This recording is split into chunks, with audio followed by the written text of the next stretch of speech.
It's been a week. If I wasn't such an apex predator, I would start to think I was getting sick, but Perhaps it's allergies. I don't know. I've had a cough. I got a runny nose. Okay. Maybe it could be allergies. All right. That sounds like allergies to me. All right, The doctor. Rona. Let's just jump to the worst case. I definitely got typhoid fever. That's what I'm calling it. Typhoid fever. Better tell your boss so you can get time off. Yeah. He's coughing just as much as I am, so I don't think that would work. I was gonna make a joke. I'd be like, "Hey, me and you have the same thing there, buddy, old pal." But I don't think he would appreciate it because he's usually pretty sassy in the mornings. I have a blockage in the sinus over my right eyebrow that's been there for over a week, and the pressure is doesn't hurt, but it has been making me dizzy because it's over in that area. And I tried using a nasal saline spray thing. It looks like a Cheese Whiz can that shoots saline up into your nose.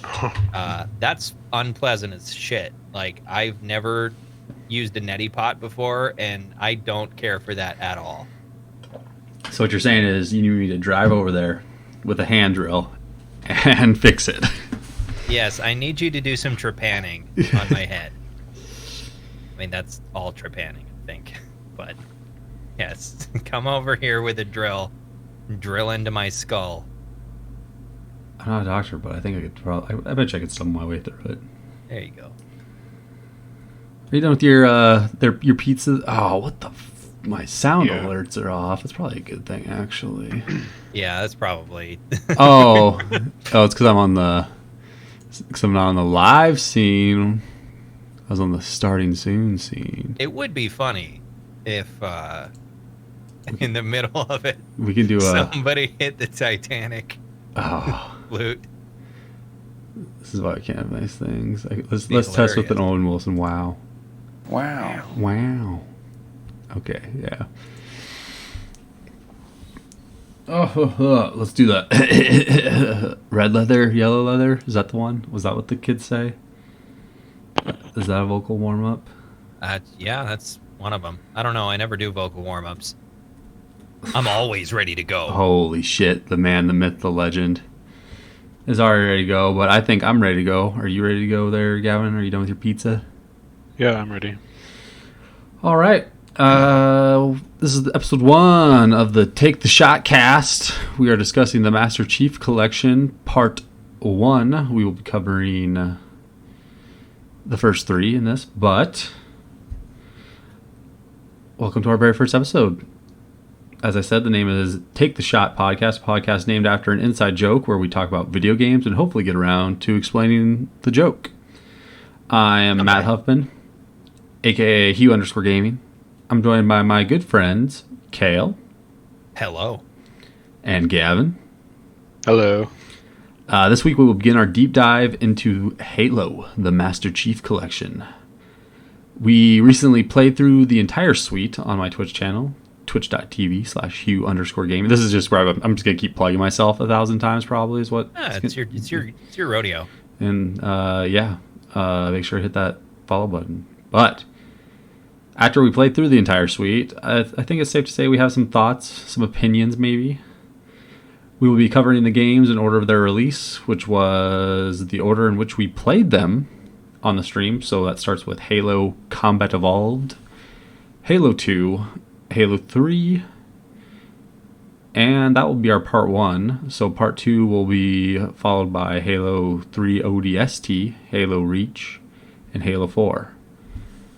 For those who aren't as familiar with the Halo games, they are an ongoing series of first-person shooters that follow a biologically augmented, powered armored super soldier, Master Chief Petty Officer John Spartan 117, as he wages war on the genocidal alien empire known as the Covenant, often accompanied by the artificial intelligence known as Cortana, not to be confused with your Microsoft assistant. That's definitely not Alexa, but trying to be Alexa. We like Cortana. I mean, more. It is to be confused with her because they're the same thing. Anyway. Are you saying the machines have already won, Kale? Is that what you're saying? The machines have already won. Oh my gosh, it's all over. Well, Hopefully she doesn't go rampart and destroy my new computer, because, man, that'd be a bummer. But, okay, over the course of the games, the Chief must defend humanity against the Covenant and occasionally the parasitic hive mind known as the Flood, as both attempt to destroy what's left of the human race. The original trilogy of games takes place on a variety of ancient superstructures built by a long-dead alien race known as the Forerunners, or on a besieged planet Earth. But before we get into the nitty-gritty, I want to hear your guys' history with... I'd say this is Microsoft's golden child, as far as the... Not in terms of Microsoft's product, but their gaming sector of Microsoft, as Microsoft's a billion-zillion trillion-dollar company. Halo's not their number one product. There you go. Child. Xbox is golden child. That's better. That's fair. Because Xbox used to be like, I mean, it was owned by Microsoft, but it used to be its own thing, and then got reabsorbed. But, and then Microsoft was like, first, no. I guess I can give a background of what I played. I started actually with Halo 2, and that was going over to... I think I went over to Matt's house a couple of times and played Halo 2 with like 8 players, 4-on-4, hooking the Xboxes up. Nice. And then I got my own Xbox 360 and played a lot of Halo 3. I was really invested in the multiplayer, especially. I think I made like I think they called it General, which is the top rank 50, whatever it was at the time. So I played Halo a ton. And then, when Reach came out, I played Reach. And when Halo 4 came out, I played Halo 4. And Halo 5, I played a lot of Halo 5. So it's been something that I've cared a lot about for a while in terms of what I'm playing. So that's kind of my background. I'm more a multiplayer side than campaign, though I do like the campaigns as well. And you haven't played the Halo 5 campaign, correct? Or have you? No, I haven't played the Halo 5 campaign, just the multiplayer. Lucky. As someone who just replayed the campaign, I wish it had gotten better with time. It hasn't. Yeah, I'll segue into mine if you're done. Yep. Go ahead. I'm kind of the opposite of Gavin a little bit. Just because I've always been kind of a story guy. Because I started my journey with Halo started with The Fall of Reach, the book, which I read like 2 years before I ever played a Halo game. I don't even remember when I got it. I was not in even junior high yet. I think I was probably like a 5th or 6th grader.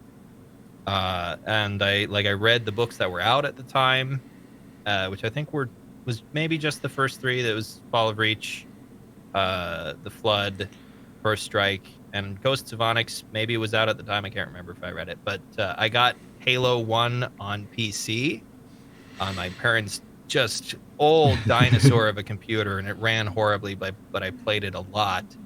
And eventually in 2009, after like 2 years of just having Halo 1 on this crappy PC, they finally bought me an Xbox 360. And so they got me Halo 2 with the 360, and then I went out sequentially from there. As things came out, I got Halo 3, and then ODST had just come out, and I got that later. And I played the Reach beta and got on board with every game as they went along. And so yeah, it's been a big deal for me, generally speaking. It convinced me to buy an Xbox One, the original version of the Master Chief Collection, which was just a nightmare, just a mess. Yeah, it's been a big deal for me. It's one of those things where like I haven't really kept up with the books because there's so many of them now, but I'm deeply interested in the lore, so I do a lot of wiki reading and whatnot. So I ended up spewing a lot of that information at the two of you while we were playing through them, just because I have trouble keeping that to myself. But yeah, hey, love Halo. We appreciated it. Speaking of Halo, Combat Evolved was kind of what sold the original Xbox. We might remember it, but for listeners that weren't around, I guess were younger when the Xbox launched, like Halo was what moved units basically. And kind of going into my history with Halo, see, I guess I still kind of am a PlayStation guy, but my cousin had Halo and an Xbox when I lived over there for a summer, and we played a lot of Halo 1, the multiplayer, with his friends.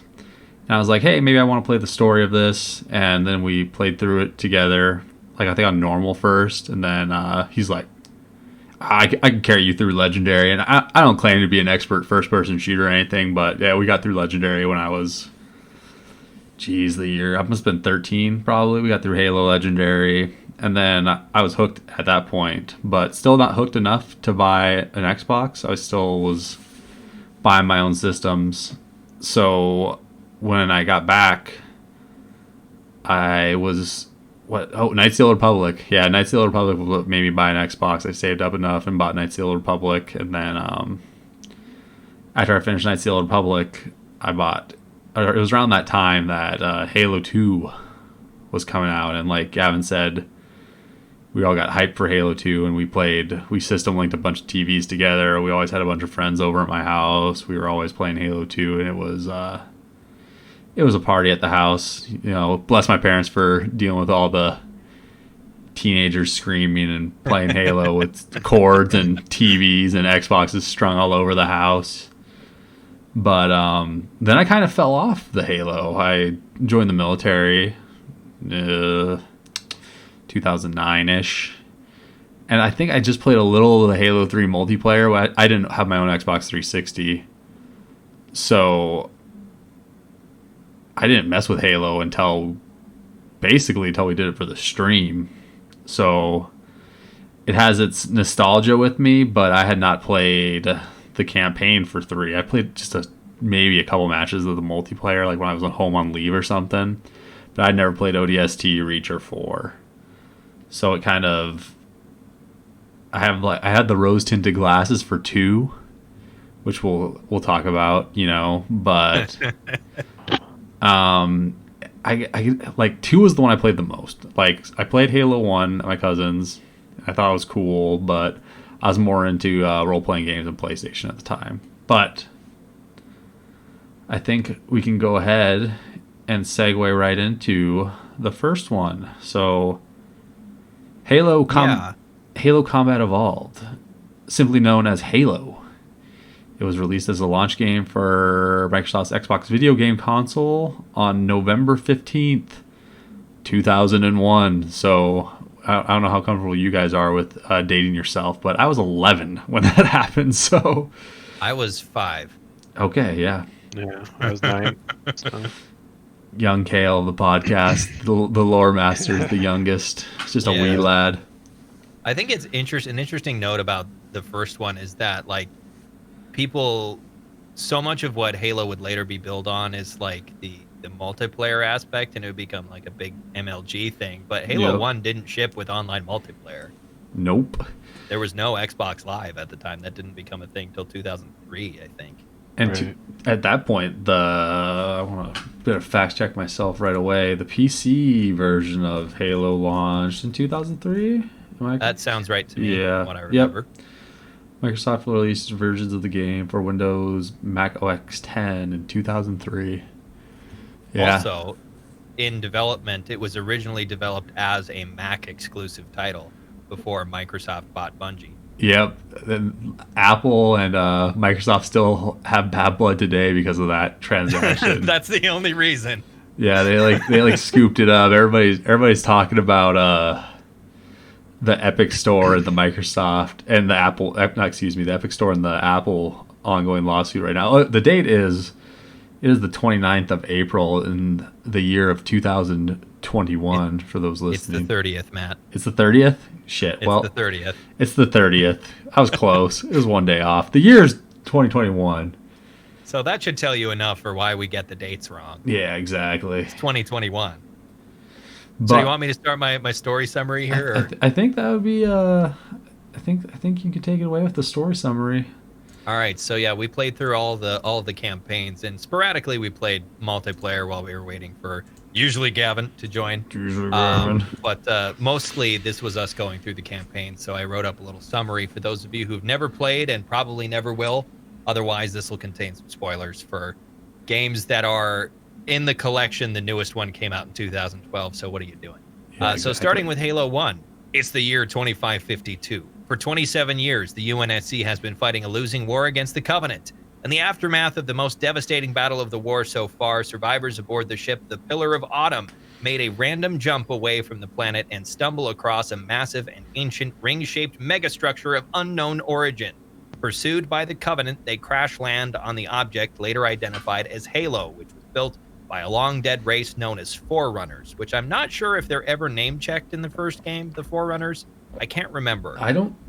I'm pretty sure I they played it weren't. relatively recently, and I don't, because you guys were playing it and I was Yeah. watching. I don't think they name-check the Forerunners in the They first don't. game. I don't think they do. No. But in any case, the Master Chief sets out with his AI Cortana to rally the scattered survivors and find a way home. They are interrupted when the Covenant unwittingly release a highly virulent parasitic organism known as the Flood, which was held in stasis on the ring. He becomes separated from Cortana after leaving her behind in the control room of the Halo in order to rescue their captain, the captain of the Pillar of Autumn, Jacob Keyes. And in trying to do that, he's kidnapped by one of the ring's robotic caretakers named 343 Guilty Spark. The Chief learns from Spark that Halo is some kind of weapon that can be used to wipe out the parasite. But before he can turn it on back at the control room, Cortana reappears and informs him that the manner in which the ring stops the parasite is by depriving the Flood of suitable hosts, which means killing all sentient life in the galaxy with a massive burst of radiation. Now resolved to prevent this from happening, the Master Chief and Cortana detonate the fusion reactors of the crashed Pillar of Autumn, destroying the Halo ring, and they make their escape on board a fighter craft after a incredibly epic warthog run through the bowels of the ship that also makes no spatial sense in terms of how large the Pillar of Autumn actually is. Like, the Pillar of Autumn's like a little over a kilometer long, something like that, but that warthog run is like 5 miles. They did it for the shock and awe. Yeah, it's because it looked cool as hell. That's been Bungie's official position since forever, is we know this doesn't make sense, but it's cool. Exactly. And I think the Silence Cartographer, right? That's the one where you land on the beach on the island. Yeah. That's like tell me if I'm wrong, but that's like universally praised as like the best level in the entire series. I don't know about praised as the best level in the whole series, but certainly in the first game. Oh yeah, without a doubt. Yeah, I haven't heard many people say like series wise, but without a doubt, I think in the first game it's the best level. I'm not really sure. I don't really know if I have a favorite level in the first game, but Silent Cartographer is fantastic. Yeah, that's definitely. But yeah, it's a fairly simple campaign. This is by far my shortest summary on here. Halo 2 is going to be kind of a nightmare, and I gave up halfway through writing it. So we'll appreciate get to that when we get to efforts. it. But that's the campaign, really. Do you guys have any other thoughts about like the campaign or any comments on it? Because you were the ones playing it this time on Legendary, especially, which I think I know it was fun to do as like hey, we're gonna play through all of this on Legendary as a thing to stream. But Matt, how do you feel as far as like this is your reintroduction to this franchise? You kind of threw yourself into the flames. So it wasn't horrible with Halo. Like there was a couple times maybe we got stuck. I feel like you just got to cheese the plasma pistol. Basically. You just got to cheese the plasma pistol. Yeah, and like Halo 2, no, that's a different story that we'll get into. But Halo 1 on Legendary, I think I wrote down the first time we did where that Warthog didn't spawn. Oh yeah. And we were trying to do like rocket jump and grenade jump across the ledge. Yeah, yeah. The game is geez, what 20-year anniversary coming up this year, and there's still bugs like that. It's like, oh my gosh, but no, like, well, you couldn't just release an update via the internet at the time. Oh, I know. But I thought the story was fine. It's like it's easy to like look at it with rose-colored glasses for like when it came out. It was like, but like as far as like where I was trying to do like the rankings of all my stuff, I put it kind of towards the bottom actually for the story. Yeah, I had something written with rankings on it, and I think it ended up in the trash at some point. But Yeah. yeah, I wouldn't call this my favorite campaign, but it's certainly not my least favorite. No, definitely not. But it's simple. There's a couple of levels that get reused. Yep. Yeah. Bits of the Truth and Reconciliation get reused. The Pillar of Autumn gets reused. Assault on the Control Room gets reused. Like there's a lot of reused assets, which was a Bungie thing that continued throughout their run of the Halo series, with the exception of Reach, which only reuses one level. And Destiny. Did they do that with Destiny? I've never played Yeah. Destiny. Yeah, they do it all the time with Destiny. It's real bad in Destiny.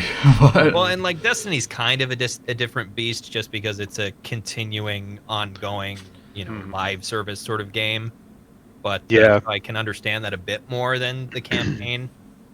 What I've always heard is when it comes to like campaign design, they always really overshot with like their planning, and then had to end up like cutting half of their content like a year before release. Like from what I've always heard and read, that like Halo campaigns were always meant to be so much bigger than they ended up being, especially Halo 2 and 3. and like a ton got cut from them, you feel which is you feel amazing that in considering how dense Halo 2 is. Yeah, I think you feel it more in 3 than you do 2.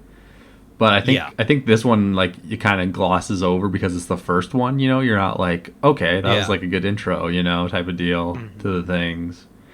But It's kind of interesting because in this game, something I was thinking about yesterday is I don't believe at any point in Halo 1's campaign it is mentioned that the Covenant want to set Halo off.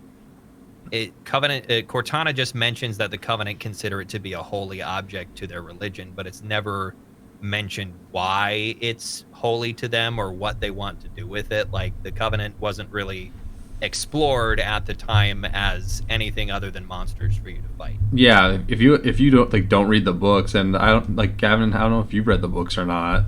I read the Fall of Reach a long time ago, Yeah. so it's basically like no at this point. Yeah, so like if you don't read the books, like you're missing a lot of lore, and like Yeah. Kale said in the beginning, like there's a lot of books to go with that lot of lore, like Most of them have, and most of the books have come out in the 343 era, because the series changed hands after Bungie decided they want to start making different games.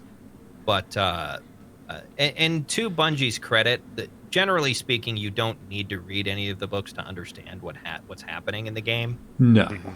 It's pretty straightforward for the most part. Halo 4 gets kind of like, if you don't know anything about the Forerunners, it's like, who are any of these people that are being referenced? What is any of this? But I'm gonna have a lot of thoughts on Halo 4 when we get there, so don't you worry on the Halo 4 all right, campaign. so do we want to move on to Halo 2? Oh, we gotta do the multiplayer chatter. Well, Oh, I yeah. think we can still talk a little bit about the campaign in terms of like difficulty and Oh, yeah. Yep. just over like as someone who I really came into Halo less from a story standpoint and more from a brain dead shoot 'em all, shoot 'em up type focus. I thought that like out of the first three that we're talking about, I thought Halo Combat Evolved was like the most fun for how hard it was, if that makes sense. Like It wasn't frustrating, but it was still difficult. right, yeah, and it was fun in how it was hard, but it wasn't too hard as to it was like too It was unfair. took away from the fun, yeah. Which I thought probably it was balanced the best out of the three first games that we played. Yeah. And it was kind of the first time I'd ever played the campaign. Well, I played it before, but it was the first time I paid attention to the story a little bit. And like you said, this it's kind of a weak story, but you kind of expect that from a game that came out in 2001. Yes. But you can understand what's going on and stuff, which is good. But as far as campaign and how I played, once you figure out to use plasma pistols and then like magnums. It's gets kind of easy, but It's the pistol game. Yeah, it is. Halo 1 is the pistol basically game, yes. Is the in many pistol game. respects. That Yeah, could be a good segue into multiplayer, talking about Yeah. pistols. for sure. Yeah, that's If anyone knows anything about Halo 1 multiplayer, it's that the Magnum is a hand cannon that is completely overpowered. It's just broken with a mouse and keyboard. Like, It's so broken. it's like, I remember, like, I didn't play that many multiplayer games, like you said, while we were waiting, but like every game I played, it was just me getting killed by some dude with a pistol like a mile away. I'm like, oh, come on. And like, you start with a pistol most maps, Yeah. you know? It's like, And the Magnum has fluctuated back and forth between being useless and useful ever since. Like Bungie and 343 have never really made up their mind about the utility. I think 343 has taken a pretty balanced approach with it so far. Halo 5's Magnum is a bit on the overpowered side, but not nearly as bad as Halo 1. And 4 was pretty in the middle. But yeah, the Magnum has fluctuated back and forth. And then you've got like the assault rifle in Halo 1, which is a bullet hose and behaves much more like a submachine gun than you would think like an assault rifle would, because it's wildly like inaccurate. Yeah. The bullets go everywhere. You have a 60 round magazine that fits into like what looks like a 30 round slot. Like, it's crazy. and there's no aim down the sights with it. You just Yeah. kind of like, wait till the circle turns red. Okay, you might hit something now. The circle's Yeah. red. And that was Yeah. like the no aim down sights thing stuck with Halo all the way up until Halo 5. Oh, Halo 5 had some, yeah, has you it aim has- down it- sights. Some of the guns, it's more of like a zoom in, but it's not like on your helmet. There's like a holographic sight that pops up on the side of your gun. It fits thematically better than just a straight aim down sight, which some of them do have, but it's futuristic and it fits a little bit better than just like a straight up like Call of Duty style aim Yeah. down iron sights type thing. I don't think any of the guns in Halo 5 have an iron sight. It's all digital stuff. Yeah. Because it's futuristic, but So as the resident multiplayer expert there, Gavin, did you like go back and play a lot of Halo 1 multiplayer like when the Master Chief Collection came out, or did you kind of avoid it? Like the I played plague a that little it bit. is? I played a little bit, but it's is it my least favorite? It probably is my least favorite Halo multiplayer. I agree with you. I agree with Just- you as well. Just from a standpoint of because it's old, it's really clunky and The sandbox is also really small. right, Like, yeah. There's not very many items or weapons And or vehicles. yeah, and the weapons that are there are uninteresting. Like I I could use a sniper, or I could just use the pistol, which is almost the same thing. So Exactly. for sure, it's probably the worst multiplayer of all of them, and I think most people would agree. It definitely got checked off my list when I was just queuing. So like what I did initially Yeah. was I just like hit play all and I just play it, you know, because I haven't played Halo in a bazillion years.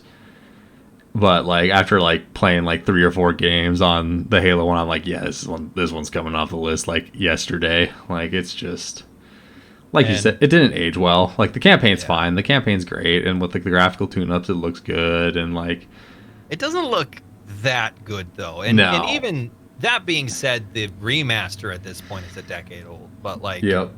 even for 2010, the remaster was there's some weird choices with the art design, because they went with a lot of Halo Reach's character models, but they kind of look weird next to all of the up-resed, well, not really up-resed, but just like masked versions of old art style. It's kind of a weird juxtaposition. Sergeant Johnson looks bizarre. Yeah. He's got like big puffy cheeks and stuff. So we're all in agreement that it's the weakest multiplayer, though. Then that sounds like it was Yeah. pretty Yeah. unanimous. That being said, it's also the one that all of us have the least like nostalgia for, because That's true. We did- We sound like a bunch of Halo 2 babies. I wouldn't. I'm more of a Halo 3 baby, just because Halo 2 was already a generation old by the time Yeah, I that's true. started playing Halo on Xbox. But I am fond of Halo 2. Do we want to segue into Halo 2 then? First, we gotta do our overall rating. What would you, out of all the games? This is a tough question. Paper away. Of all the games in the Master Chief Collection, where do you rate this one?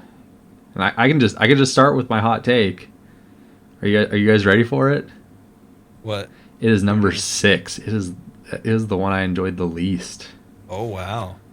It is my bottom of the barrel. I know, the Combat Evolved down in the dookie.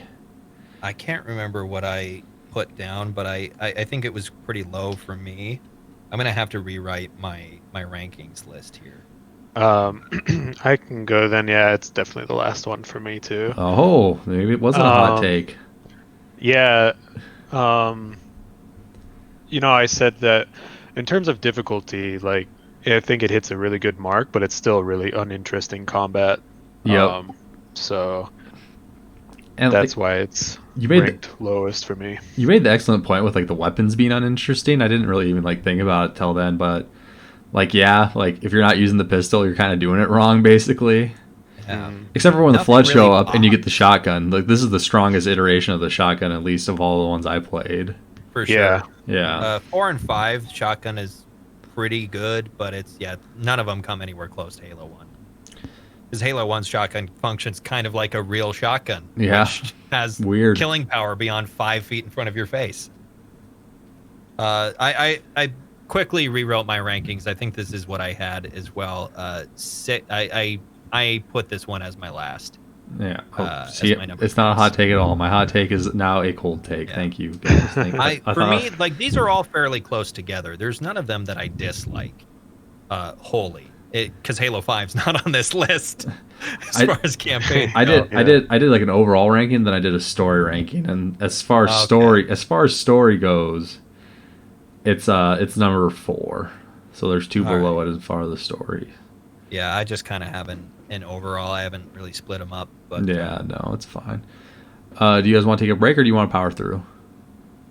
I can power through. I'm good to go. Okay, we will skip the break and I'll do my brief synopsis on Halo 2.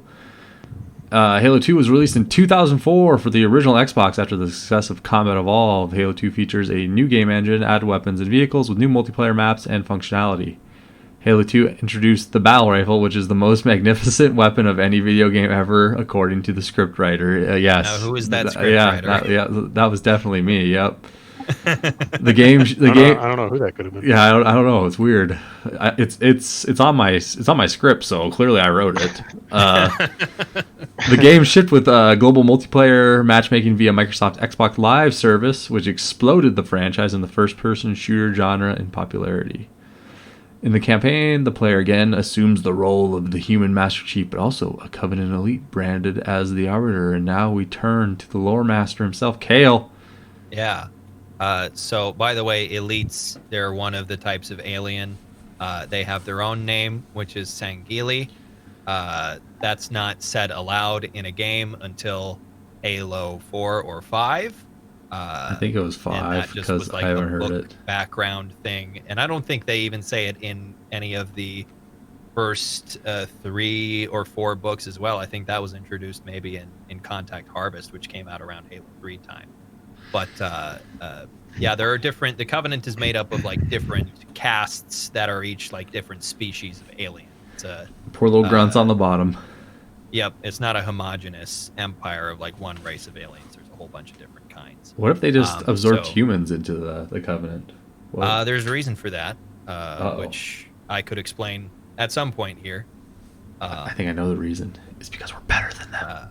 So the summary of Halo 2, this is going to be a task.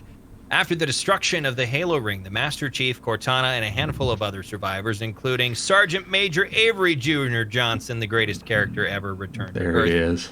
Meanwhile, the commander of the Covenant force, which was present on the ring, named Thel Vadam, he's also not, well, Thel Vadami at the time. This is my lore nerd showing. He's put on trial for heresy by the hierarchs of the Covenant for allowing it to be destroyed because it is a very significant and valuable object to their religion. During a medal ceremony in orbit over Earth, we're back with the Chief, one of the Covenant's 3 leaders, known as the Prophet of Regret, arrives with a small fleet and makes landfall in the city of New Mombasa in Kenya. The chief has recently been outfitted with a new suit of Mjolnir power armor, and he pursues the prophet even after his ship makes a surprise faster-than-light jump away from Earth, which, by the way, destroys part of New Mombasa, which we'll revisit in Halo 3 ODST. And that's why they kick the our other ass two so hard prophets in the wars. have granted the disgraced commander the ceremonial rank of Arbiter and send him to assassinate a heretic who inhabits a mining facility near the destroyed Halo Ring. After encountering the Flood, the Arbiter succeeds in his mission, and he recovers the still active 343 Guilty Spark, who, if you will remember, was the caretaker of the original ring.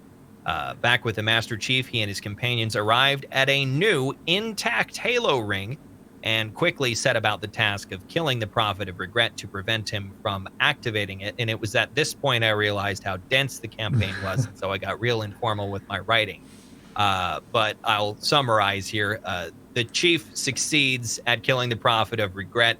He does so just before a fuckload of more aliens show up and destroy the temple that the Prophet of Regret was killed in. The Master Chief falls into a lake and is captured by, I called him Tentacle Daddy. He's the Grave Mind, which is the like central neuron of the Flood's hive mind, essentially. Also the level where I wanted to break my computer. Yes, he controls all of the Flood on the ring because there is a pretty large Flood presence on this ring. And they've had an outbreak for a very long time that they've been trying to deal with. Meanwhile, the Arbiter's man, I saw the I wrote Arby's man. Arby. The Arbiter arrives on the ring as well, and he's sent to get the Space MacGuffin, which is the index, the activation index they need to turn the ring on. The Covenant want to turn the ring on because they believe it will start what they call the Great Journey, which will turn them into gods, because that's what they think happened to the Forerunners. They think they turned the halos on and ascended to another plane of existence, when in reality, they just died. So he goes to get the space MacGuffin, fights a ton of Flood, and then he's betrayed by the prophets and their instrument Tartarus, who is the chieftain of the Brutes, which is one of the Covenant's races. They look like big, hairy monkeys. And the prophets have decided that the elites are no longer fun to hang out with, so they all got to die. The Grave Mind manages to capture the Arbiter as well. They hang out for a little bit, the Chief and the Arbiter. I just completely gave up. The Grave Mind holds up the Arbiter and the Master Chief like they're two little action figures, and he tells them that they got to go search two likely places where the index could be. So the Chief goes to the alien capital of High Charity, which is in orbit around the Halo Ring, and has to fight his way through the Covenant while pursuing the two remaining prophets to try and recover the index, and also his friends, Commander Miranda Keyes and Sergeant Major Avery Jr. Johnson. And the Arbiter is sent to the surface of the Halo Ring, elsewhere on the surface of the Halo Ring, to search a different place. Midway in the Chief's adventure through High Charity, the Grave Mind betrays him and sends a shitload of Flood to the station. Things get really nasty, and the prophets bug out on board a Forerunner ship that was installed in the center of this station. He leaves Cortana behind to detonate the reactor of a Flood-controlled human ship, which crashed into the station. She doesn't do that, by the way, for reasons that we can only speculate on. Meanwhile, I called him Horsey Sauce now because the Arby's joke. The Arbiter goes to the surface of the Halo, fights a bunch of brutes, kills King Kong, a.k.a. Tartarus, with the help of Master Chief's friends, Sergeant Major Avery Jr. Johnson and Commander Keyes. They stop the Halo Ring from firing, and now they have discovered something called the Ark, which is a place you can go to fire all of the Halo Rings, of which there are 7 at once. That's the end of the campaign. There's a lot going on in this one. I didn't do the most professional job summarizing it. You did a good enough job, is what I'll say. Yeah, it's a lot. The big notable thing is that you're playing as an alien. You're playing as the Arby. They made the Covenant actual characters in this one. They made them like they gave them characteristics, and there just weren't aliens that you shoot at. Yeah, so you've got the because the Master Chief in the games, he's given a bit more character in the books, but like he's always kind of been sort of a blank slate kind of action hero sort of guy. The Arbiter is sort of similar in that sense, but he's this very honor bound, stoic and erudite sort of character, who's also in the first part of the campaign bound by his shame over having let the Master Chief destroy the Halo. He didn't let that happen, but Master Chief made it happen. But yeah, the Arbiter's an interesting character. He's got more of a personality in general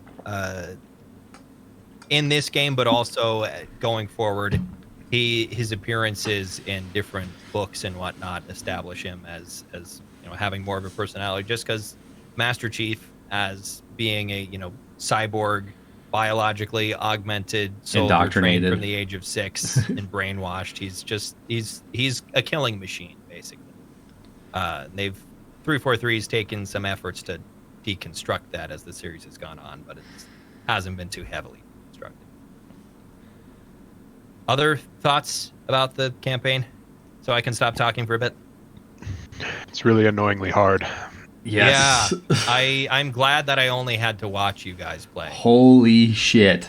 This game on Legendary, like from the first level, it was like in the year 2021, I was YouTubing tips for Halo 2 Legendary. Like I was like the first level was really hard, we got through it, and I was like, okay, this is a noticeable step up. And I'm talking like, and the biggest thing is like the difference between this and Halo 1, one of the biggest things is when your partner dies, it's over.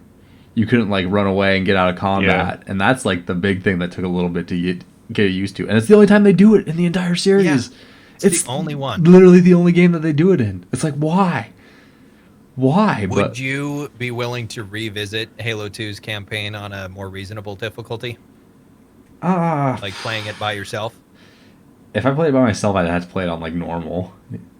Yeah, I don't know, but like it was. I just remember it being easier when I was a wee little lad. Maybe I'm just old now, but like. Yeah, better reflexes as a teenager. It kicked our ass.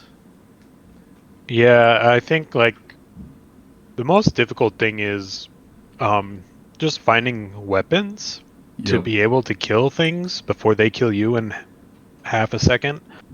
There are lots of times where you just walk through a door and die instantly because there's nothing you can do.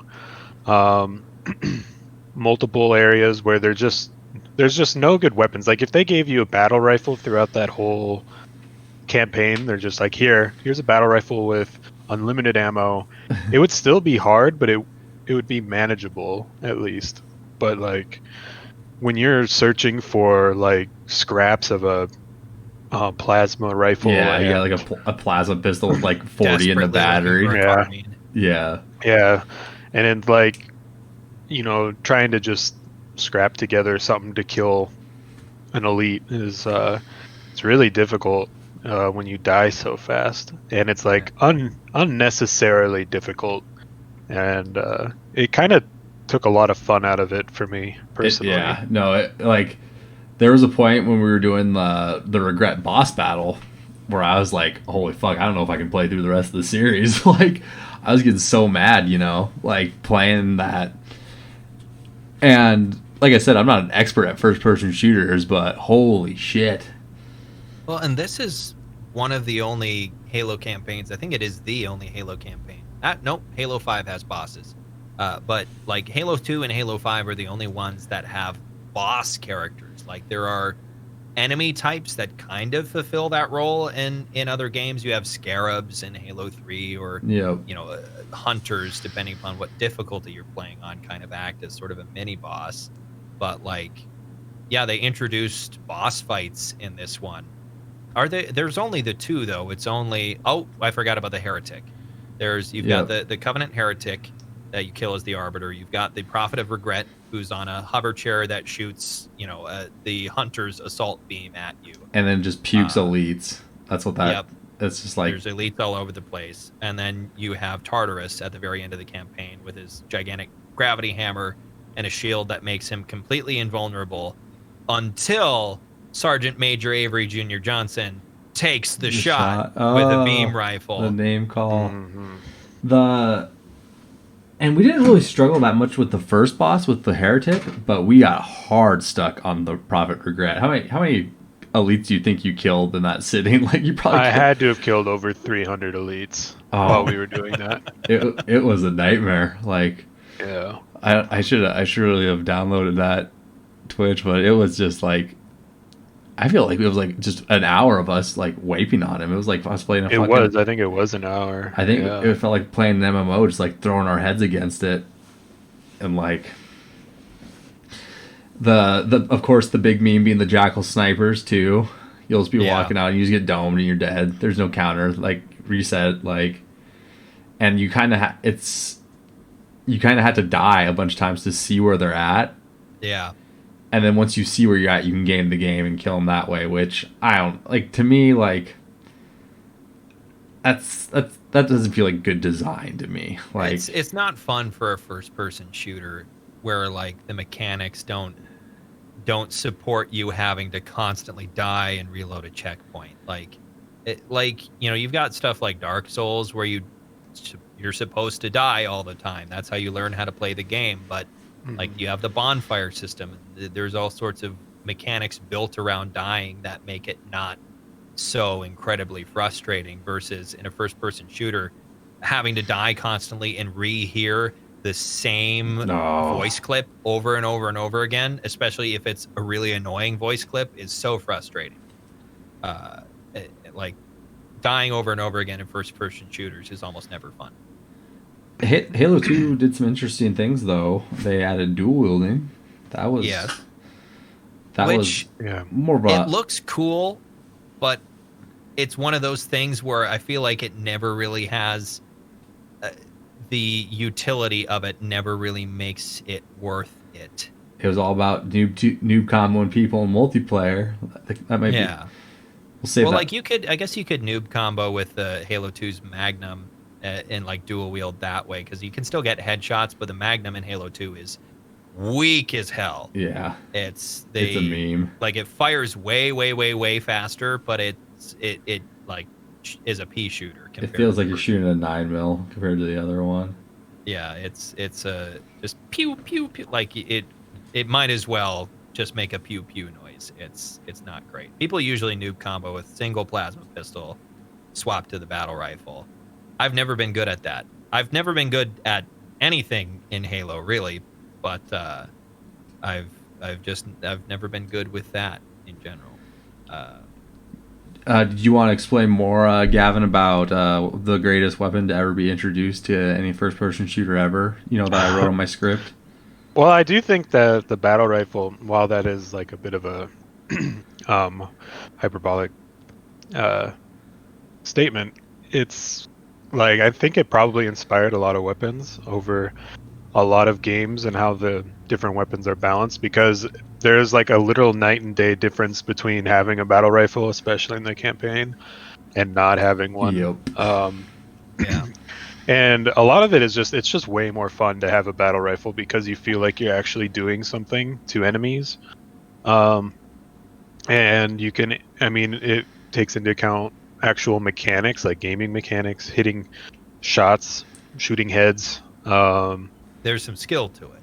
Right. Rather than, you have a plasma pistol and you hold it and then you shoot and it tracks, So you're aiming for heads and it's just a lot more fun and a lot more intuitive, I think, the battle rifle. I think people took to it with such fervor that, as I said in our Discord the other day, the reason why it's not in Halo 3 ODST is because they wanted people to use other weapons in the campaign, because if you give people the option, they're not going to use anything else other than battle rifle, because it is great, but like they wanted to show up like, hey, we worked on these other things too, please use them. And Yeah, ironically, the only other weapon that feels decent in that game, at least to me, was the carbine, the Covenant carbine, like Yeah. their version of it. Well, precision weapons Yeah. are basically in Halo multiplayer, especially precision weapons, stuff that you can get an instant headshot with when shields are down, are basically a power weapon. But they became so popular that like game types started incorporating them as a starter, which sort of threw off the balance for people who are not very good at the multiplayer, like me. And me. Because I'm just not great at it. So like I enjoy using the automatic weapons, but if you're not good with the battle rifle in the multiplayer in game types where you start with it as a default, you're gonna have a bad time. Yeah. And I think that's why, like when you mentioned ODST not having a battle rifle because that's what people would use, I think they did a good job with later installments of adding other weapons like the DMR and stuff, which Yeah. is also fun to use. Yes. So, Light and rifle. yeah, obviously there's a good way to combat that because we didn't have a. We can talk about this when we talk about ODST, but it didn't feel like I was missing it in ODST, whereas in Halo 1 or the first Halo, Yeah. it's definitely missed. Yes. So they can balance that better. But in Halo 2, if we didn't have a battle rifle, I don't know if it would be any fun to play. Yeah, exactly. And again, this is a case for playing it on a lower difficulty Right, that's true. to have fun. Yeah, we were Instead of torture yourselves. We were definitely fully embracing the suck with the legendary difficulty on Halo 2. Yeah, because it makes a bunch of weapons which are pretty viable on lower difficulties just completely useless. Oh, it does. That's like the thing. Yep. You're like, well, I can grab these two plasma rifles, but like the time to kill for me with two plasma rifles and the time to kill for an enemy with one plasma rifle, like I'm losing. Like, you know, it's Yeah. like what the fuck? Like you have weapons like the brute shot. Yep. Which there's an incredibly annoying voice line connected to that in a part that you guys got stuck on for a very long time. That was so difficult to watch. But like the brute shot on regular difficulties, that's a pretty decent weapon, especially since it's got this massive blade on it that makes it like almost as good as energy sword for melee. But when you're playing on legendary, you don't want to get into melee, Yeah. no matter what. Right. unless you're using the Arby's cloak powers and assassinating people, but Yeah, that's about all you can do. this also introduced the frustration nation known as the Banshee missions and campaigns. Yeah. Oh my Because god. they're made of tissue paper. They're literally made of tissue paper. So if you've never Yeah. played a Halo game, a Banshee is alien aircraft as like a fast attack, like ground attack airplane. Essentially, it's alien, but like yeah, they've been around in multiplayer, and you know you can fly them around in different points in the campaign. And in Halo 2, they're no matter what difficulty you're playing on, they are made of tissue paper. Yeah. Also, wood and spit is holding together this extremely advanced alien hovercraft. It's so frustrating.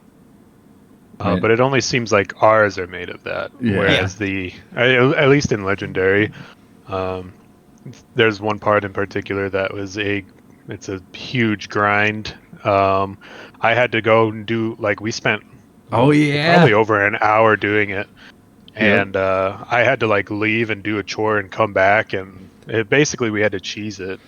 Yeah, I was just like Was I was that like the last level?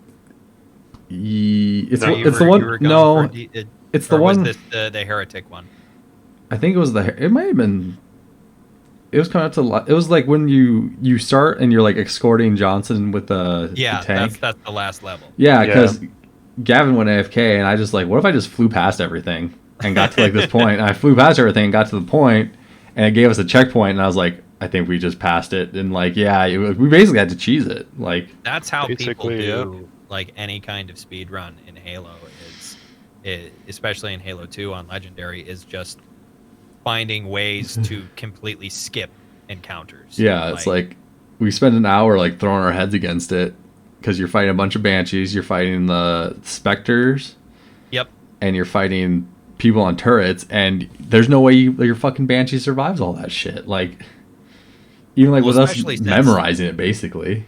the turret, the plasma turret on the Spectre, is the only plasma weapon in the game that is hit scan. Everything Yeah. else shoots projectiles, which have a travel time, and you can dodge them fairly easily. Whereas, like in games, a hit scan is something that basically shoots out of your gun like a laser. It's technology that's been around since Doom, since the first Doom. But like, it's there's no physical projectile. It's just the game going. I don't know enough about game design to adequately Yeah. explain that, but like it's instant travel essentially. Multiplayer comments. Yeah, I think we can get to multiplayer comments. So Halo Go ahead. 2 in my house was a huge thing in high school. I mean, like I said before in the intro, we had all the TVs together. We'd like system link them all together, and we'd play like 4v4. I think there was even one time we got like 3 of them hooked together, so we had a 4v4 before type of deal. Oh my god. Yeah, it was just cords everywhere, TVs everywhere. We had like this little VCR TV, like the thing had to be like 12 inches. Yeah, like Yeah, we had people I play played on that one. We played on that, like just so we could. Yep. Because we were, when this game come out, what year? I forgot to look. 2004. 2004. Yeah, so this was like, I feel like a year after it had been out already, because I feel like, I was around 15, 16. Oh my, there was so much. That's probably where our friendship began. That in football was me and Gavin. Gavin coming over to my house playing some Halo. Yeah. Yep, that's the first time I've been to your house was playing Halo 2 on those system-linked Xboxes. And on that tiny TV. Yeah, the VCR. It had a VCR on the bottom of it. Don't be ungrateful. Yeah. Hello, you could have been watching some sweet VHS. Hell yeah. That archaic technology. I think Halo 2 is the game that probably is responsible for establishing like competitive multiplayer on consoles. Yeah. Because before this, like it was Unreal Tournament, if you wanted to play a first-person Quake shooter with a competitive multiplayer, it was PC. Like you said, you just said Quake. Like, yeah, that was it. It was Quake and Unreal Tournament and Doom, mods for Doom and stuff like that. And like the only thing on that people really did tournaments with on consoles were fighting games. Yep.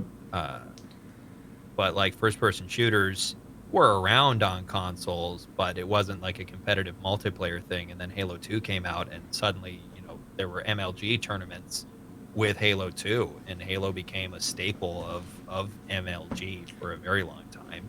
Still is, but like I think, the esports has grown so much bigger than the 2004 MLG days. But yeah, that was kind of it for a while. Was like Halo 2 multiplayer tournament. I don't think they really were competing against anybody until the Modern Warfare came out for like the PS3 and Xbox 360. Like, yeah, because like Call of Duty wasn't a huge multiplayer title really it wasn't. Until Modern Warfare or until Call of Duty 4 Modern Warfare. Yeah, they like rebooted the franchise, basically, and they put it in. I can't really think of any other console shooter that came close to popularity. GoldenEye 64, baby. Well, I guess online. Yeah, no, there was no, you couldn't buy an expansion pack. Multiplayer. You couldn't buy an internet expansion pack to jam into your Nintendo 64 and get online for GoldenEye. What a nightmare that would be. Oh. That would be everyone just chooses Odd Job. Yeah, exactly. I feel like we only played like 2 maps too. We played Beaver Creek, and then what's the long one with the 2 bases? Blood Gulch. Well, in Blood Halo Gulch, 2, it's called something different in Halo 2. Coagulation, I think. Yeah, Coagulation. Yep. Coagulation. Those were like the 2 maps we played. Like it was like, okay, we want to have like a long range map, or we just want to be a shit show in Beaver Creek. Like, let's do Beaver Creek. It was just like shit show. Because they're basically the same map, but one's just way smaller than the other. Like Beaver Creek is like Coagulation for ants. Basically, is the analogy I would use. And I mentioned this to you while we were doing a multiplayer match. That's my least favorite map in Halo. Yeah. I don't like Beaver Creek or Battle Creek or whatever iteration it's going to be. I hate that map. I don't know if I can really articulate why I hate it so much. It's just something instinctual about it I don't like. I'm actually not a big fan of it either. I think it's just too big, but I don't Or- hate it per se. I'm but- I'm not talking about coagulation. You're talking Coagulation's about the big one. I'm talking about the small yeah. one. Oh yeah, I'm I don't like not a the big small fan one. of that one either that much. I think the best Halo 2 map is Lockout or Blackout, whichever one it's Yes. called. I don't remember. It's Lockout on 2. I think Okay. Blackout was Is that the, Okay, is yeah. that the multi-level So- one? Yeah, it's the multi-level. multi-leveled one where in Mhm. 2 it's like a Forerunner thing, and then the remake in 3 is like a oil rig. Yeah, I think that's probably by far my favorite Halo 2 map.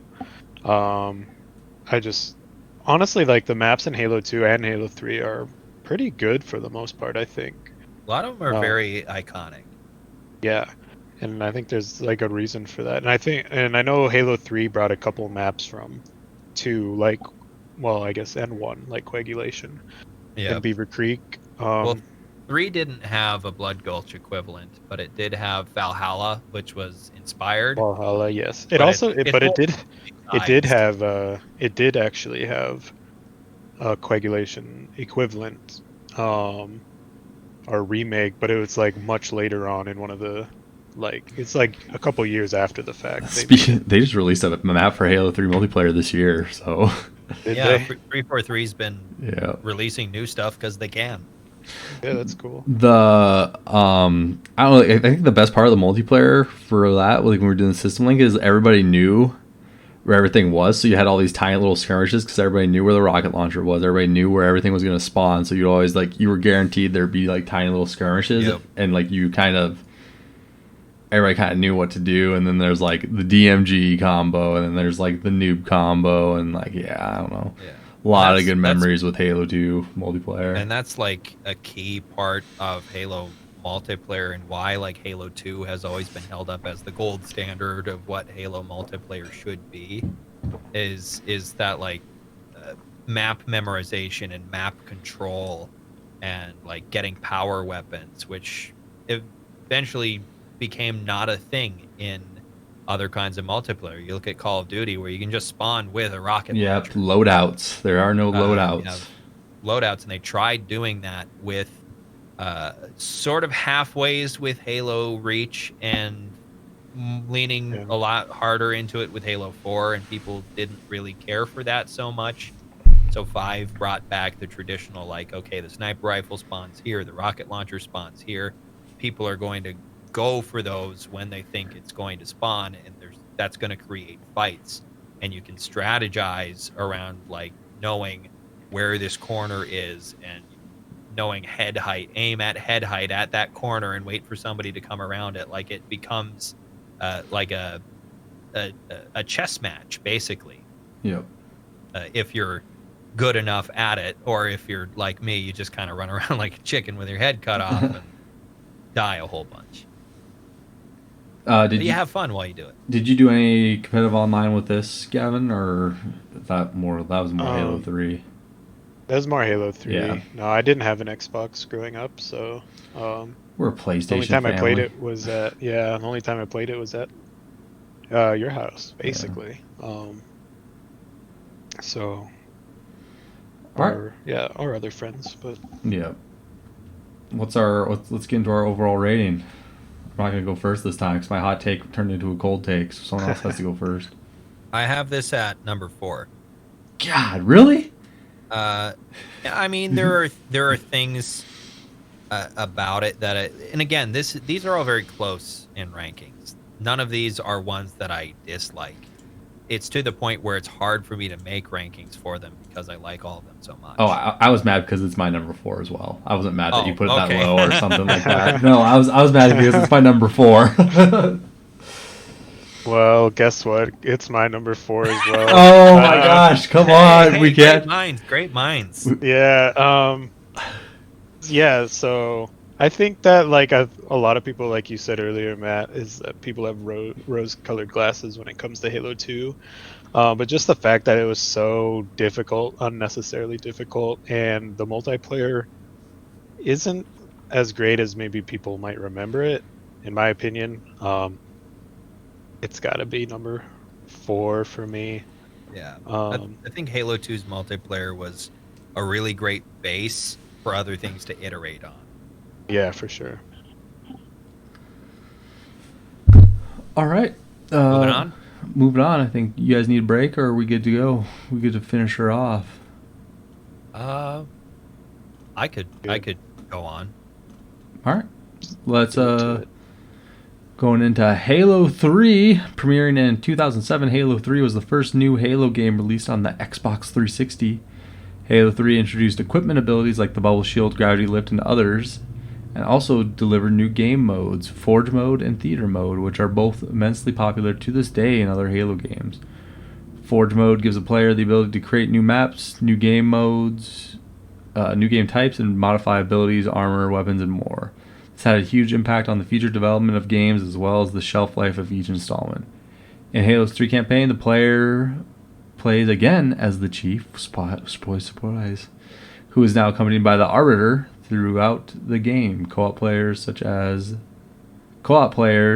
play as the Arbiter and other elites. And now we turn it over to Kale with the story summary. Yeah. Okay, so if you think back to my previous summary, I mentioned the remaining prophet, the prophet of truth.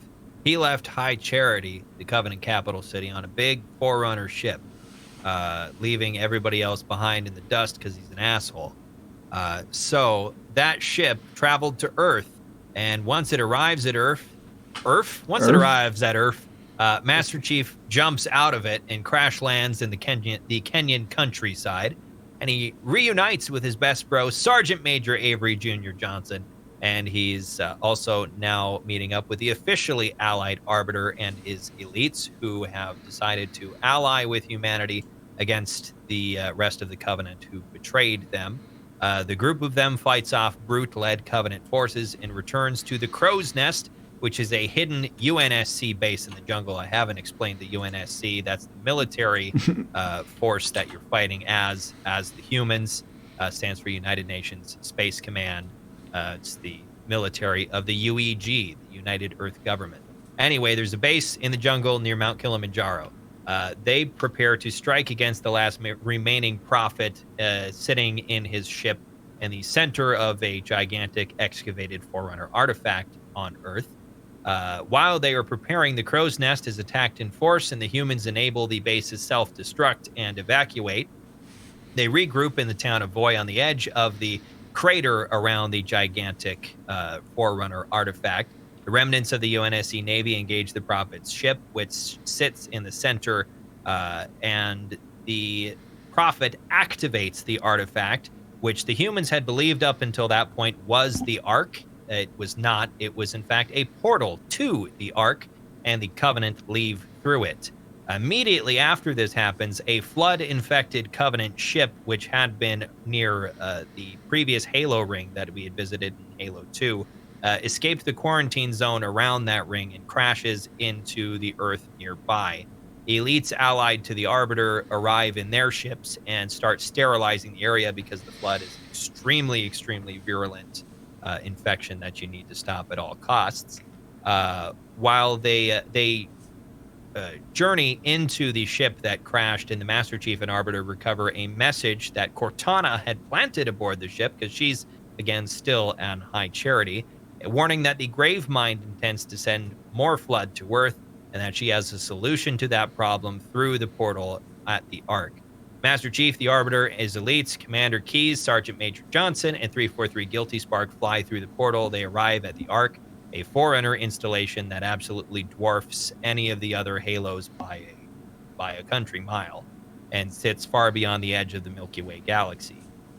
They track the Prophet of Regret to a shielded citadel on the Ark and lay siege to it. During the fight, Johnson is captured, and the Prophet intends to use him to activate the entire array of 6 remaining Halo rings, something that only a human can do for reasons that I can't really explain in a couple minute synopsis.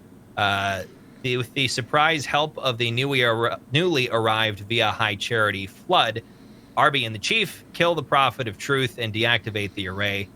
Now they have to figure out how to deal with the Flood. So they find Cortana in the crashed wreckage of High Charity, and she still has the magic MacGuffin from the first game which she can use to activate a Halo ring that's being built on the Ark to replace the one the Chief destroyed in the very first game. We're going full circle here. Yeah. Also, Whoa. Halos are a circle, so that's symbolism. They fly to the new Halo and start to activate it prematurely, an action which will destroy the ring. 343 Guilty Spark flips out because of this and attempts to kill them rather than see another one of his rings destroyed. He successfully kills Johnson before he's seemingly destroyed by the Master Chief. All right, seemingly, because while he doesn't come back in the games, he is still alive. Whoa. The Chief activates the ring, which will cleanse the flood present on the Ark, but won't harm the rest of the galaxy because they are so far beyond the rim of the galaxy. They make a daring escape aboard the UNSC Forward Unto Dawn as the ring goes off, and the ship is halfway through the portal when the portal collapses. The Arbiter crash lands on Earth, and the Chief and Cortana are stranded in deep space. The war with the Covenant is now officially over, and mankind can start to rebuild. That was the end of the Master Chief's story for 5 years. He was left floating out in cryosleep in deep space. Yeah, we kicked them aliens' asses. UNSC, UNSC. From 2007 to 2012, no one knew what happened to the Master Chief. The iconic line, "Wake me up when you need me." Wake me when you need me. And he takes a little power nappy, you know? Yes. Wearing his full power armor in the cryo Yeah, tube, which can you imagine the Fallout stanks? Breach establishes is not comfortable. Yeah, can you imagine the stank in that can? Chief's power armor, the inside of that suit smells pretty goddamn bad. Yeah, it's ripe. That's why he only hangs out with Cortana, because she can't smell him. She's an AI. She ain't got no real nose. Ain't got no smellers. So other thoughts about Halo 3's campaign? What did you guys think? It was incredibly easy and laid back. Yeah. Especially compared to 2. This was straight up fun on Legendary. Yep. This is where we got to bring in Kale, and then my brother J Bob. We brought him in as well, and yeah. Oh, I guess we only brought him in for a few levels, but all 3 of us played the entirety of it on Legendary. Yeah. We ran through it. Yeah, we really did. I don't know. We wiped maybe twice, and that's just because we were being kind of dumb. Kind of fucking around. Yeah. But we felt comfortable fucking around because it was not as punishing. Right. Mm-hmm. I think we did it in like 2 sessions too, didn't we? Yeah, I think it was. Yeah, it was 2 nights. it's pretty short. This was one of them that I think had the most cut from it. Yes, and you could definitely tell, like, because I was Yeah, you can tell. because I was like, how many levels we got left? You're like 2. I'm like, holy shit, we gonna seriously do this in like 2 nights, you know? Things ended up getting very condensed in this campaign, and things like major plot points kind of got changed, and it results in some weird voice lines that never got rewritten. So I mentioned that like only humans can activate the Halo array, and for the longest time, Bungie, while they were writing the games, decided that was because Forerunners were ancient humans. And then somewhere during the writing process of Halo 3, they decided, no, Forerunners were not ancient humans, but ancient humans were around. They were contemporaries, and the Forerunners named ancient humans as their successors after, like, you know, they lost the war against the Flood and set off the Halos, and basically all committed ritual suicide before letting their technology reseed the galaxy with life, basically. Like, they decided that partway through, and then you end up with a really confusing voice line from 343 Guilty Spark where he says, "You are Forerunner." But they've kind of retconned that and hand-waved it as being Guilty Spark's insane because he's been mostly alone for about 100,000 years. So he's a crazy floaty eye robot that tries to kill you multiple times. He's constantly mistaking the Master Chief for a character called the Isodidact, who's a big part of the Greg Bear Forerunner saga of books. But and is the Forerunner that pushed the button, so to speak, on the Halo. But yeah, there's some weirdness here. Like, as someone who, you know, likes fiction and enjoys, you know, picking apart dialogue and that sort of thing. Like there's a lot of weird dialogue in this game that where like things were written because they sound badass but don't make any sense in context.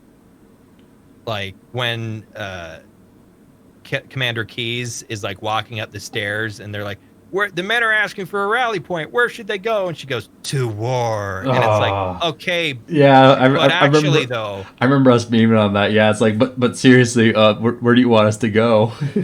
and they're like, that's kind of all over this campaign. It's just sort of weirdly written dialogue that uh, feels like real characters wouldn't say that sort of thing in that situation, and just weird choices like Commander Keyes has a perfectly operable Pelican with a huge autocannon on it, but instead of using that to shoot through the glass and save Sergeant Johnson, she crashes it into this room and then promptly gets herself killed when she gets out of the Pelican to engage a whole bunch of brutes on foot, despite the fact that she's just a normal human being and brutes can overpower a Spartan. Like, it's a lot of weird choices made for the sake of this will be really cool, that kind of harm it from a critical standpoint, like trying to critique the story. It's still fun. It's not bad, but like there's a lot more in this that you can kind of pick apart and critique that isn't quite in some of the other games. So my thing with the story, I didn't really understand how I felt about the story until I played ODST and until I played Reach. So this story like is kind of like to me. Like Yeah. I was just having fun playing the campaign, and like a lot of the story didn't like I guess sink in. I kind of had to go back and like read your summary is really good. You know, I kind of read it. I was like, oh yeah, that did happen. You know, it wasn't like it was fine. Like you said, there's a lot of stuff that happens. You're just like okay, but like as far as like the actual like plot of it goes, I'm like oh, okay, it's a Halo game. You know, Yeah. I And thought there's weird character decisions. Like the Prophet of yeah, Truth seems like a completely different character in yep, this game than he was in Halo 2. Like in this Yeah. game, he's like this crazy, like megalomaniacal weirdo. Where in Halo 2, he seemed like this really intelligent, like conniving, power hungry guy that was like really smart. He was like the chess master. Whereas in Halo 3, it's been like a couple of weeks and he's gone completely fucking bonkers. yeah. Yeah, true. There's just none of it like really stuck with me like the way that ODST and Reach stuck with me Yeah. for the story. Like They leaned heavily into the atmosphere for those two Yeah. games, and I think that really benefited the campaign for those two. Yeah. They weren't trying to tell the stories they were trying to tell weren't as big, and so they could focus on a lot of things that made them good. and like Other thoughts we have on the campaign? Um, I don't really have much thoughts. It's like just as we said, it's especially with 4 people is really easy, really fun. I enjoyed a lot of playing it. That's probably, I mean, I played Halo 3 campaign the most out of any of the campaigns, and that's probably because it's so easy and so fun just Yeah. to go around and shoot things. I know J Bob and I always talked about how we played it at a friend's house, like just kept playing it throughout the night, and then 6 o'clock in the morning we decided to go home after we beat it on Legendary. Yeah, you guys like All right, cool. Yeah, and I just think it's a really fun, laid back experience, even on Legendary. Yeah. For the problems that I have with like the structure of the story, this is the campaign that I think like it gets the happy juice flowing the most for me for whatever reason. The combination of gameplay mechanics in the campaign, there's something about it that just feels really, really good to me playing it. If I ignore the little voice in the back of my head that wants to nitpick stuff, like it's just something about just chewing through a room full of enemies, even when you're playing on like heroic by yourself, is pretty easy to do. And you feel unstoppable, and it feels really, really good to Yep. me anyway. I get that feeling. You actually feel like a the most with Halo Spartan, 3 out of unlike any of them. unlike two Two, Yeah. two did not feel like a Spartan the entire, and that was like the weird thing. Like me and Gavin coming from Halo 2 just before this, I was like, fuck, here we go. We're starting Halo 3. Like, oh man, like because I didn't play the campaign, so Yeah. I didn't know what we were going into. I was going in blind. I was like, if this is gonna be like, my biggest thing was if this is gonna be like Halo 2, or if one person dies, we reset. I had that in my head for some reason. Like, that's not the case. Like I said, they do away with that. But I was like, holy shit, is it going to be like impossible with 4 people? Like, how are they going to fit more enemies on the screen, with 4 people? Mhm. But it was like the exact opposite. It was a really good time. It's fun. Now we can. So multiplayer. Yeah, we turn it over to this is where the Sherpa rose. He rose from the ashes. Yeah, this was And my Grief Kids. game when I was about 15, 16. I loved Halo 3. I was ranked 50 in like Lone Wolves doubles and regular Slayer. I played this game all the time, made multiple accounts just so I could have like a fresh start at my elo or whatever they You called were it back smurfing. then. Yeah, it was I love this game. And it still holds up pretty well. I do wish that there was a sprint button to make things faster, but I feel like you're, as far as like hardcore Halo 3 players, you're by far in the minority on that. I agree Yeah. with you. You're so brave. Can we just take a moment to appreciate Yeah. how brave Gavin Yeah. is? Like, You guys are I all think the welcome. lack of sprint is something that makes it feel dated, where everything Yeah, else for sure. holds up. But like, yeah, there's so many Halo, like hardcore Halo multiplayer people that hate sprint with a passion. Yeah, and I don't really understand because when we talk about Halo 4, I still really like the sprint in Halo 4, and I think it adds to the game a lot. Obviously, like maps are built different, where they're more accommodating for sprint speed, whereas in Halo 3 it might be harder to balance. I'm not sure. I'm not a game designer, but Yeah. Halo 3's multiplayer is still like it holds up fairly well. It's still a fun time. So Yeah. I played quite a few games when we started this, and it was played a lot of Team Snipers. I don't know. It's still pretty fun to sit there and shoot people, especially big Team Slayer is a lot of just kind of mindless fun going around and in tanks Getting and in whatever vehicles, else. yeah. Yeah. Did it I think did it just hit like that perfect balance for you? Like, or was it kind of like because you played it so much when you're 15, you think?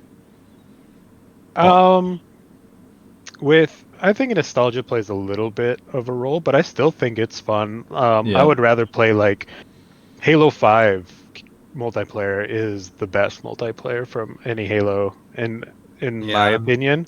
I've been But playing it a that's lot lately, and I agree with you. yeah, it's probably just because it's new and they've had time to, modernize it and keep everything that was good in the first games. But I still think it holds up pretty well. And like you said in the very beginning with the Forge mode, I think that was huge in Halo's in the next Halo games, like being Yeah. able to control or create your own maps and create your own game modes. Like that's something that's really Custom made. games.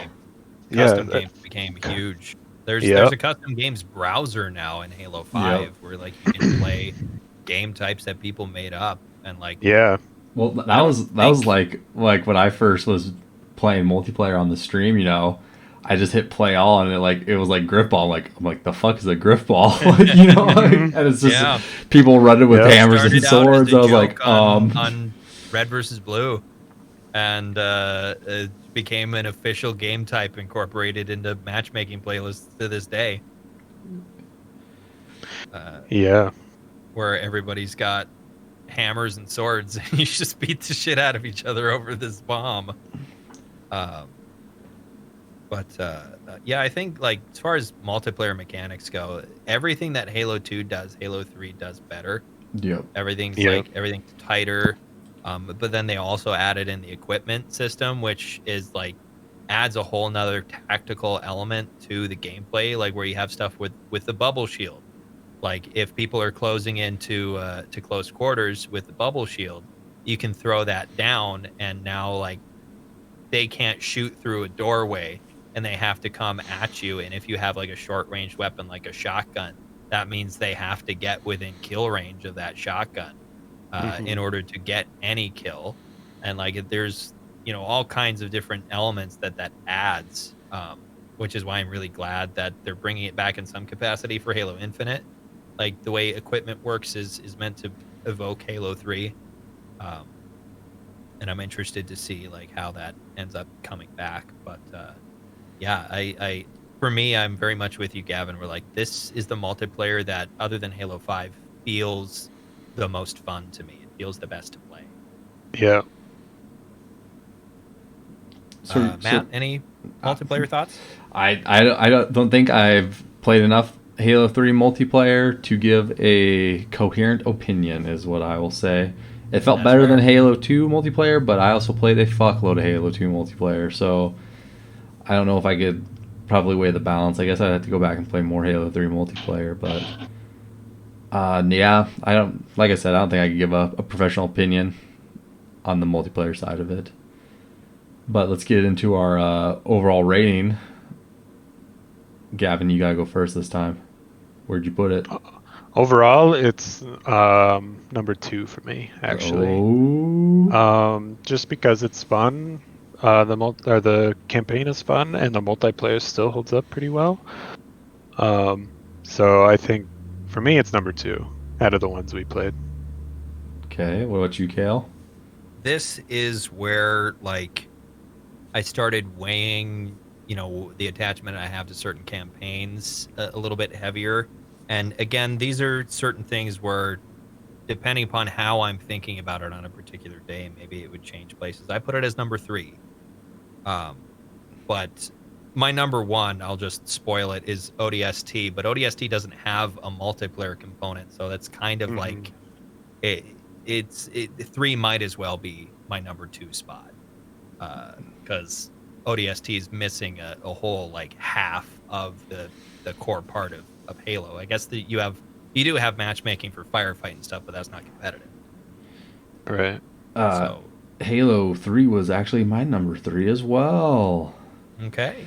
I thought the campaign was strong enough that I had such a good time that it moved it over Halo 2, because I was real mad at Halo 2 at the time. I think I think the time I wrote this list, I was still pretty salty about Halo 2. I was like, God, that was something we unnecessarily didn't talk about hard with Halo 2, by the way, was the quality of that remaster for Halo 2 Anniversary. Yeah, that's a very good remaster. It is. It's very good.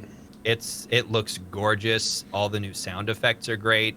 They updated the soundtrack too. It sounds really good. Like they did a very, very good job.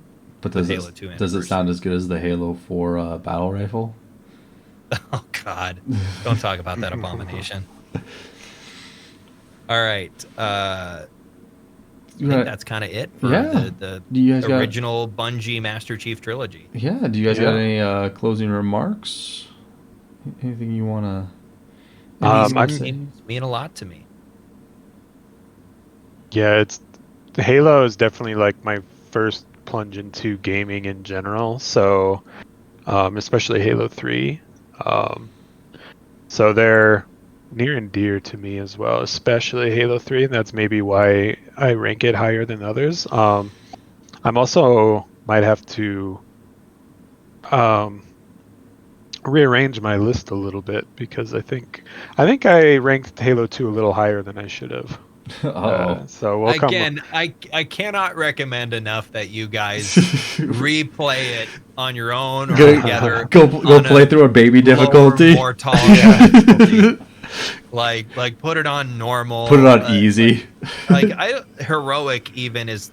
I think I played it on heroic relatively recently, and I don't remember it being that insanely frustrating. But like on an easier difficulty, I think you guys should replay it, because it is a lot more fun when you're not wanting to throw your controller or your mouse through the screen. That could be. Yeah. It was not balanced well compared to the other ones. But okay. Hey, this is the first episode of a podcast. Coming in just 30 seconds shy of an hour and a half. I had no idea how long this was going to run.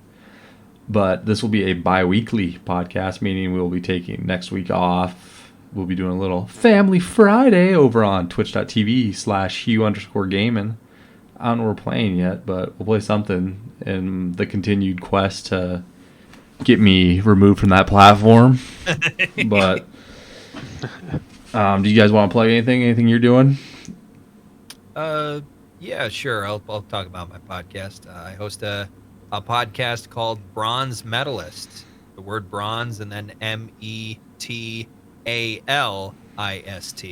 like metal, the genre, because that's me and one of my coworkers who also really likes metal. We talk about bands that we enjoy. We review an album. We don't really review an album. We loosely talk about an album and just bullshit to each other for about an hour every week. So if that's something you want to turn on as background noise, check us out on your podcast app, because you probably have an iPhone. Wherever you get your podcast. I don't know if we are wherever you get your podcast. Oh. I think we might. I don't know how to get us wherever. I have an RSS feed, but I haven't really attempted to put. But are you on in place Spotify? other- You're on Spotify. No, you have to have like 50,000 downloads to qualify for Spotify. Wow. Well, I'm gonna cough 1 second. Okay. We have an email. If you guys want to email the channel before the next episode, you want to have a little viewer email, we can answer some questions, comments, or concerns. It can be about Halo. It can be about whatever you want. But like I said, the next episode will be covering ODST, Reach, and 4. Those will be the next ones. But that email is taketheshotmedia and then the number 5 at gmail.com. That's TAKETHESHOTMEDIA